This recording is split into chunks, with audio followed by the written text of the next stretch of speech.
Give me just 1 second. So I did my senior research project on the efficacy and ethicalness, and how ethical prisons are. As you can see from those pictures, that does not look like a place you want to be. Like that even for like prisons, that's bad.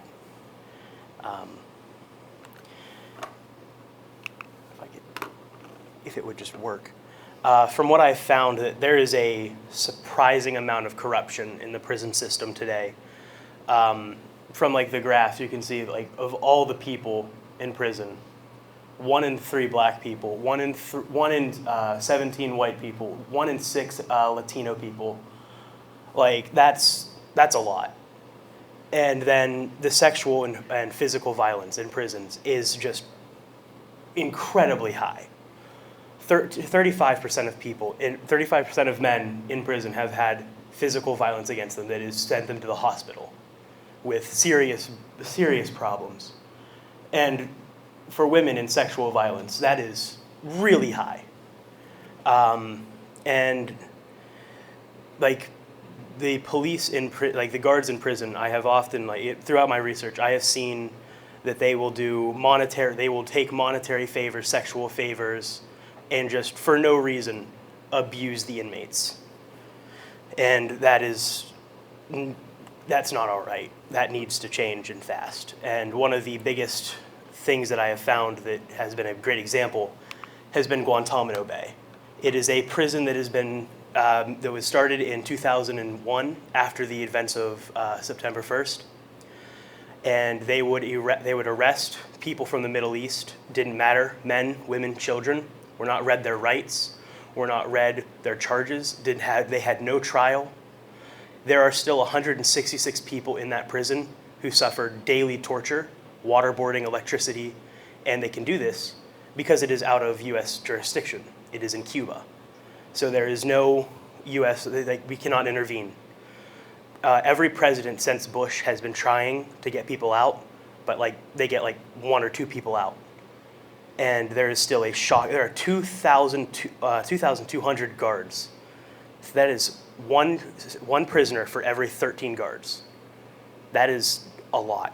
And it takes $150 million a year just to keep this place open. We don't need this open. We can close this and send those people back to their homes, back to their families, and get them help.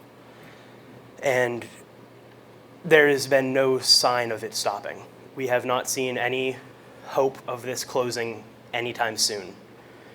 So we just have to hope and pray that eventually, maybe, some president will wise up and be like, this is not all right. We need to take care of this. So then for my scrap folio, I chose to do one of my pages on the choir. I joined my freshman year, and it was the best decision I have ever made.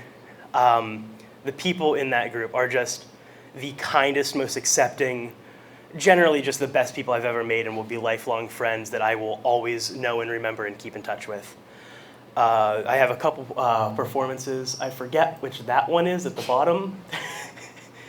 I really don't remember. I think that was this year or my sophomore year. This year, that's Shane. Okay, this year. And then I have the top picture of me, Gavin, and Shane at the Christmas performance in Warwood. That was a rough night. Shane and I had to borrow Gavin's music book because neither of us remembered ours. And we had to outshine some little kids with Jingle Bells. Then I did my next one. This is going to be cheesy. Just bear with me. I did it on Bella, because Bella and I have been friends since freshman year, because someone stole her seat in the back next to Kelsey, so she had to sit up next to the fat, weird kid in the front of the class.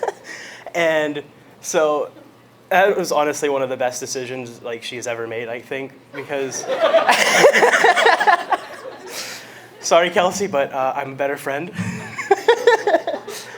She also did a page on me in her scrap folio. And we've just been really close since freshman year and just been getting closer and closer. It's just been a great friendship and has been one of the longest lasting friendships I've ever had. And then I did my reflection page. Yes, the same photo. First, I'd like to thank some people. I'd like to thank the entire class of senior class of 2022. You have all pushed me to become a better person, pushed me in so many ways to get to where I am today. And it has been a struggle. It has been by tooth and nail to get here, which is why I'd also like to thank my family, for my mom especially, for fighting for me for so many years to get to high school and possibly graduate.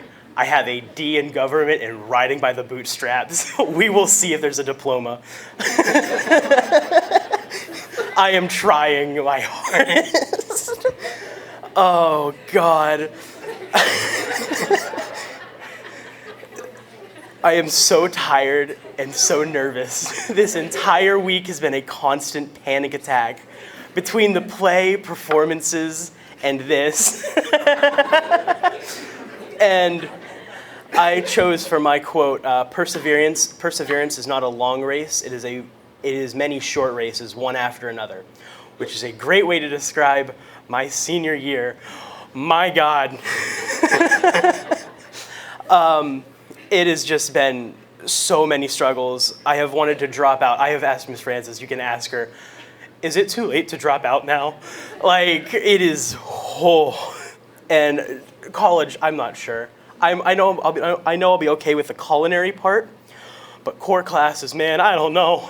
I don't know if I can do that, if I can do another 2 years of this.